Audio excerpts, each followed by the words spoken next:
देखो अब हम यहाँ पर पढ़ेंगे धारा का नया चैप्टर हो जाएगा। ये आपका धारा का चुंबकीय प्रभाव।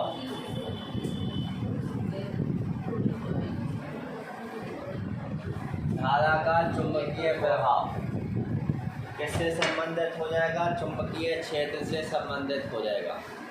किससे संबंधित रहेगा? चुंबकीय क्षेत्र से संबंधित रहेगा। तो वैज्ञानिक और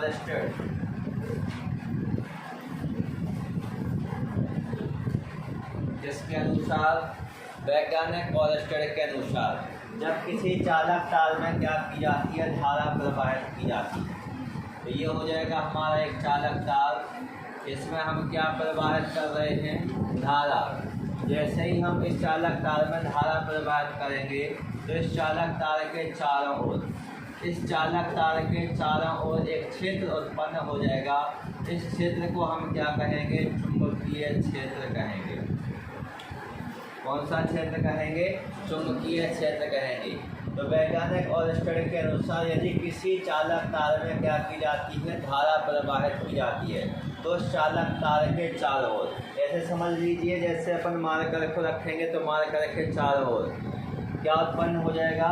चुंबकीय क्षेत्र उत्पन्न हो जाएगा। और चुंबकीय क्षेत्र उत्पन्न होने की घटना को ही यहाँ पर क्या कहा जाता है? धारा का चुंबकीय प्रभाव, या फिर क्या कह देते हैं? विद्युत धारा का चुंबकीय प्रभाव कह देते हैं। तो ये आपको विद्युत धारा के चुंबकीय प्रभाव की खोज किसके द्वारा की गई? ऑलस्टर नामक वैज्ञानिक के द्वारा की गई। ये ऑब्जेक्ट के रूप में पूछा जा सकता है। और जब किसी चालक तार में हम क्या करते हैं? धारा को प्रवाहित करते हैं तो चालक तार जो होगा उसके चारों ओर क्या उत्पन्न हो जाएगा? चुंबकीय क्षेत्र उत्पन्न हो जाएगा। और चालक के चारों ओर चुंबकीय क्षेत्र उत्पन्न होने की घटना को हम क्या कहते हैं? धारा का चुंबकीय प्रभाव। अब हमने कहा कि चालक के चारों ओर क्या उत्पन्न हो गया? चुंबकीय क्षेत्र उत्पन्न हो गया। तो अब ये जो चुंबकीय क्षेत्र है, इस चुंबकीय क्षेत्र की हमें क्या ज्ञात करनी पड़ेगी? दिशा ज्ञात करनी पड़ेगी। क्या ज्ञात करनी पड़ेगी? दिशा। क्यों? क्योंकि चुंबकीय क्षेत्र एक कैसी राशि है? सदिश राशि है। किस प्रकार की राशि हो जाएगी? सदिश राशि हो जाएगी। और चुंबकीय क्षेत्र सदिश राशि होने के कारण हमें इस चुंबकीय क्षेत्र की क्या करनी पड़ेगी? दिशा ज्ञात करनी पड़ेगी। और इसको दिशा को ज्ञात करने के लिए यहाँ पर कई नियम दिए गए हैं। जैसे सबसे पहले हम देखेंगे एम्पियर के तैरने का नियम। किसका नियम हो जाएगा? एम्पियर के तैरने का नियम। इस नियम की सहायता से किसकी दिशा ज्ञात की जा सकती है? चुंबकीय क्षेत्र की दिशा को ज्ञात किया जा सकता है। इसके अलावा है मैक्सवेल का दक्षिणावर्ती पेंच का नियम। किसका नियम हो जाएगा? मैक्सवेल। याद आया? विद्युत फ्लक्स का मात्रक CGS पद्धति में क्या होता है? मैक्सवेल। तो मैक्सवेल का दक्षिणावर्ती किसका नियम? पेंच का नियम। इस नियम की सहायता से भी किसकी गणना की जा सकती है? चुंबकीय क्षेत्र की दिशा की गणना की जा सकती है। इसके बाद दाहिने हाथ का नियम। दाहिने हाथ का नियम कौन सा नियम हो जाएगा? दाहिने हाथ का नियम। इस दाहिने हाथ के नियम की सहायता से भी हम किसकी गणना कर सकते हैं? चालक के चारों ओर उत्पन्न चुंबकीय क्षेत्र की दिशा की गणना कर सकते हैं। और दाहिने हाथ की हथेली का नियम कौन सा नियम हो जाएगा? दाहिने हाथ की हथेली किससे संबंधित है? ये दाहिने हाथ से संबंधित है। और दाहिने हाथ की हथेली का नियम, देखो दाहिने हाथ की हथेली के दो नियम होते हैं, जिनमें से यहाँ पर कौन सा नियम उपयोग किया जाएगा? फर्स्ट नियम उपयोग किया जाएगा। कौन सा नियम हो जाएगा? फर्स्ट नियम। तो यहाँ पर हमने किसके बारे में देखा? धारा के चुंबकीय प्रभाव के बारे में देखा। और धारा के चुंबकीय प्रभाव की खोज किसके द्वारा की गई थी? वैज्ञानिक ऑलस्टर के द्वारा की गई थी। ऑयस्टर ने बताया कि जब किसी चालक के चारों ओर में धारा प्रवाहित की जाती है तो चालक के चारों ओर क्या उत्पन्न हो जाता है, चुंबकीय क्षेत्र उत्पन्न हो जाता है। और चालक के चारों ओर चुंबकीय क्षेत्र उत्पन्न होने की इस घटना को ही क्या नाम दिया गया, धारा का चुंबकीय प्रभाव। और धारा का चुंबकीय प्रभाव ये हो गया। अब इसमें किसके बारे में बताया गया था, चुंबकीय क्षेत्र के बारे में। और चुंबकीय क्षेत्र एक प्रकार की कैसी राशि होती है, सदिश राशि होती है। और इसकी दिशा ज्ञात करने के लिए, अब जब सदिश राशि है तो दिशा तो होगी ही होगी। अब इस कारण से हम क्या कर सकते हैं, इसकी दिशा ज्ञात कर सकते हैं। और चुंबकीय क्षेत्र जो उत्पन्न हुआ है उसकी दिशा ज्ञात करने के लिए कुछ नियम बताए गए हैं, जैसे एम्पियर के तैरने का नियम, मैक्सवेल का दक्षिणावर्ती पेंच का नियम, दाहिने हाथ का नियम और दाहिने हाथ की हथेली का नियम फर्स्ट। तो अभी हम देख लेते हैं सबसे पहले पहला वाला नियम जो किसके द्वारा दिया गया, वैज्ञानिक ऑयस्टर के द्वारा दिया गया। किसके द्वारा दिया गया, ऑयस्टर के द्वारा कि एम्पियर के द्वारा, एम्पियर के द्वारा। ऑयस्टर ने किसको बताया था, धारा के चुंबकीय प्रभाव को। तो धारा का चुंबकीय प्रभाव किसके द्वारा बताया गया, ऑयस्टर के द्वारा। और यहाँ पर हम देख रहे हैं क्या, एम्पियर के तैरने का नियम, एम्पियर के तैरने का नियम। देखो एम्पियर किसका नाम है, वैज्ञानिक का नाम है। और जब कोई व्यक्ति, इसमें बताया गया कि मान के चलिए कि ये क्या है, एक तार है। क्या है, तार। और तार कैसा होगा आपका, चालक तार होगा। कैसा होगा, चालक तार होगा। चालक तार का मतलब समझ गए, इसमें से होकर के विद्युत धारा का क्या हो सकता है, प्रवाह हो सकता है। तो कोई व्यक्ति चालक तार के समानांतर, मतलब ये चालक तार है और इसको मान लेते हैं हम एक व्यक्ति, इसको क्या मान लेते हैं, एक व्यक्ति। तो ये व्यक्ति चालक तार के समानांतर है। कैसा हो जाएगा, चालक तार के समानांतर हो जाएगा। और ये क्या कर रहा है, धारा की दिशा में तैर रहा है। मान के चलिए कि धारा चालक में इस प्रकार बह रही है, इस दिशा में जा रही है, तो व्यक्ति भी इसी दिशा में जाएगा। तो जो व्यक्ति है वो चालक में बहने वाली धारा की दिशा में, किसकी दिशा में, चालक में बहने वाली धारा की दिशा में। किसकी ओर बह रहा है, चालक में बहने वाली धारा की दिशा में व्यक्ति क्या कर रहा है, तैर रहा है। तो हमने देखा कि ये क्या है, चालक तार है। और चालक तार के समानांतर क्या है, एक व्यक्ति है। और जिस दिशा में चालक तार में धारा प्रवाहित हो रही है, व्यक्ति भी उसी दिशा में क्या कर रहा है, तैर रहा है। तो बताया गया है उसका मोड़ तार के नीचे रखी हुई चुंबकीय सुई, तो मोड़ कहाँ पर रहेगा उसका, नीचे की ओर। और ये क्या है, तार। और तार के नीचे यहाँ पे अपन किसको बना देते हैं, चुंबकीय सुई को बना देते हैं। ये क्या बन जाएगी, चुंबकीय सुई बन जाएगी। तो जो व्यक्ति का मोड़ रहेगा, ये मोड़ कहाँ पर रहेगा, तार के नीचे रखी चुंबकीय सुई की ओर। देखो एक तार है, ये व्यक्ति है, और ये क्या है, तार के नीचे क्या रखी हुई है, चुंबकीय सुई। और ये जो व्यक्ति तैर रहा है ये चालक तार के समानांतर तैर रहा है। और किस दिशा में तैर रहा है, जिस दिशा में चालक में धारा बह रही है, तो धारा की दिशा में तैर रहा है। अब जो व्यक्ति का मुँह है, व्यक्ति का मुँह कहाँ पर है, चालक तार के नीचे रखी हुई चुंबकीय सुई की दिशा में। कहाँ पर, चुंबकीय सुई की ओर हो।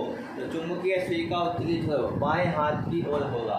चुंबकीय सुई में दो ध्रुव होंगे, एक उत्तरी ध्रुव होगा और एक दक्षिणी ध्रुव। तो जो चुंबकीय सुई का उत्तरी ध्रुव होगा, नॉर्थ पोल या फिर उत्तरी ध्रुव रख सकते हैं। इसको हम किससे प्रदर्शित कहते हैं, एन से प्रदर्शित कहते हैं। किससे प्रदर्शित किया जाता है, एन से प्रदर्शित किया जाता है।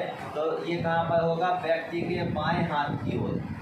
व्यक्ति के बाएं हाथ की ओर कैसा होगा, विक्षेपित होगा।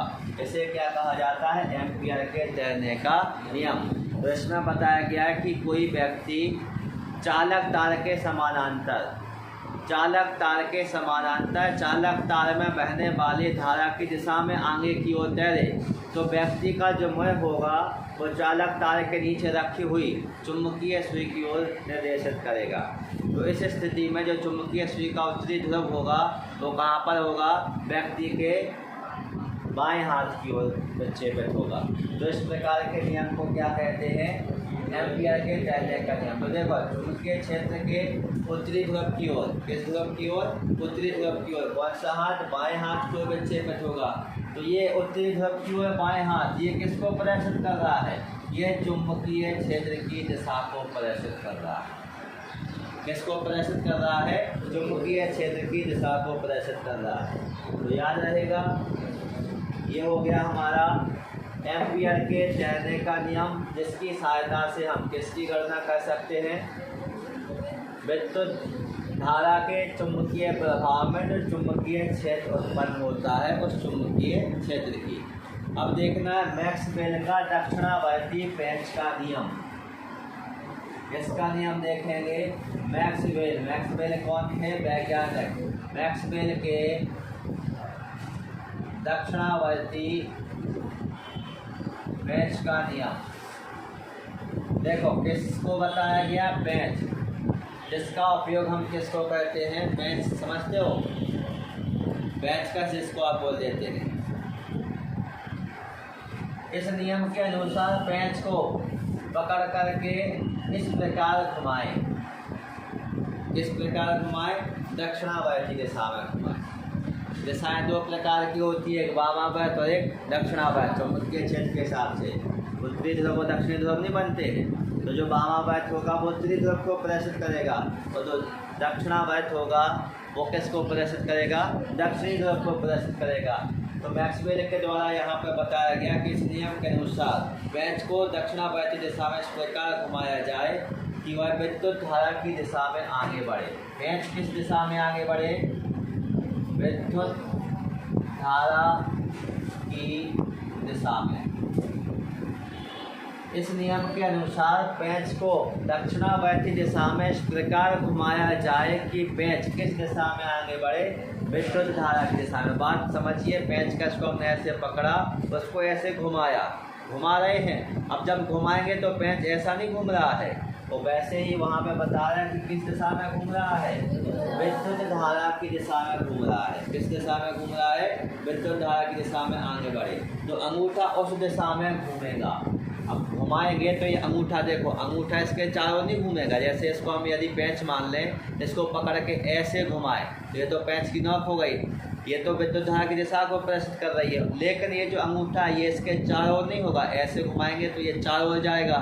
चारों ओर जाएगा तो फिर इसमें बताया जाएगा कि जो अंगूठा होता है, अंगूठा किसको प्रदर्शित करता है? चालक के चारों ओर उत्पन्न चुंबकीय क्षेत्र की दिशा को प्रदर्शित करता है।